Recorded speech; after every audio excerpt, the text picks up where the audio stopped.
அனைவருக்கும் அன்பான வணக்கங்கள். இது மகாபெரியவா சொன்னது யூடியூப் சேனல்.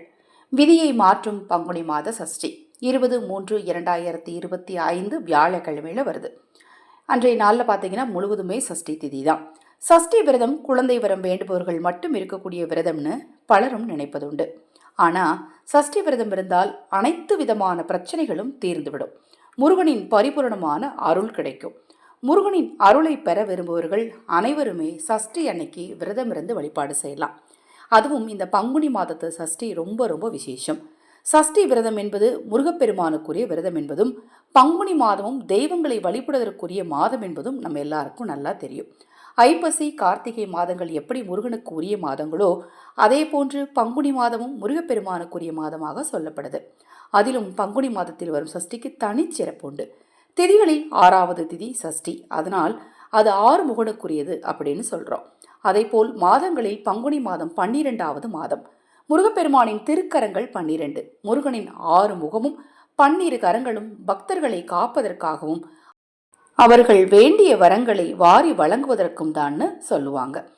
இந்த பங்குனி மாதத்து சஷ்டி நாளில் உங்கள் விதியும் மாற்றக்கூடிய இந்த ஒரு பொருளை நீங்கள் பூஜைகளை வச்சு வழிபாடு செய்யுங்க.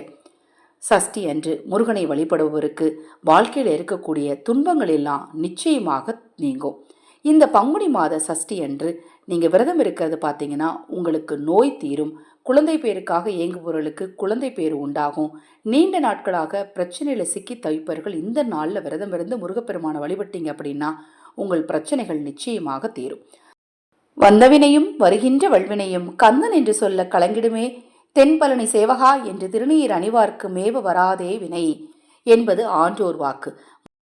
மனதார முருகனை நினைத்து முருகா என்று ஒருமுறை அழைத்தாலே போதும் உங்கள் பிரச்சனை எல்லாம் நிச்சயமாக தீரும். இனி வரப்போகும் வினைகளும் ஓடிடும், வந்த வினையும் ஓடிடும்னு சொல்லுவாங்க. இந்த நாளில் இப்படி ஒரு பல அற்புதங்களை பெற்ற இந்த சஷ்டி நாளில் உங்கள் வீட்டு பூஜை அறையில் வேல் அல்லது முருகப்பெருமானுடைய திருவுருவ படமோ அல்லது சிலையோ வைத்திருந்தீங்கன்னா அதற்கு முன் ஒரே ஒரு தீபங்க, நெய் தீபம் ஏற்றணும். இந்த ஒரு பொருளை பூஜை அறையில் வச்சு நெய் தீபம் ஏற்றணும். முருகனுக்கு ரொம்ப பிடித்த பிரசாதமாக பழங்கள் அனைத்தும் கலந்த பஞ்சாமிர்தத்தை பிரசாதமாக வைத்து நெய் தீபம் ஏற்றி இந்த சஷ்டி நாளில் வழிபட்டீங்கன்னா உங்கள் பிரச்சனையெல்லாம் நிச்சயமாக தீருங்க. அந்த பஞ்சாமிர்தத்தை குழந்தைகளுக்கு தானமாக கொடுக்கணும். யாராவது உங்களுக்கு தெரிந்த குழந்தைகளுக்கு அல்லது ஆதரவற்ற குழந்தைகளுக்கு நீங்கள் வீட்டில் வழிபாடு செஞ்சுட்டு அதை எடுத்துகிட்டு போய் நீங்கள் குழந்தைகளுக்கு கொடுங்க. பஞ்சாமிரத்தை வாங்கியும் வச்சு வழிபாடு செய்யலாம். இல்லை பழங்கள் அனைத்து வாங்கி வெல்லம் சேர்த்து நெய் ஊற்றி பிசைந்து வைத்து நெய் விளக்கேற்றி முருகனை நினைத்து சஷ்டி கவசத்தையோ திருப்புகளையோ பாராயணம் செய்து அதன் பிறகு அந்த பழங்களை கொண்டு போய் நீங்கள் குழந்தைகளுக்கு கொடுக்கும்போது பணவசியமும் உண்டாகும். இப்போ நான் சொன்ன இந்த தகவலில் உங்களுக்கு ஏதேனும் சந்தேகம் இருந்தாலும் சர்வமும் சகலமும் வசியமாக சர்வ சகல வசிய தாயத்து உங்களுக்கு தேவைப்பட்டாலும் உங்கள் இல்லத்தில் இருக்கக்கூடிய கண்திஷ்டி தோஷங்கள் நீங்க கண்திஷ்டி தாயத்து உங்களுக்கு தேவைப்பட்டாலும் குலதெய்வ சாம்பிராணி தேவைப்பட்டாலும் 9344692042 இந்த வாட்ஸ்அப் எண்ணுக்கு தொடர்பு கொண்டு கேளுங்க.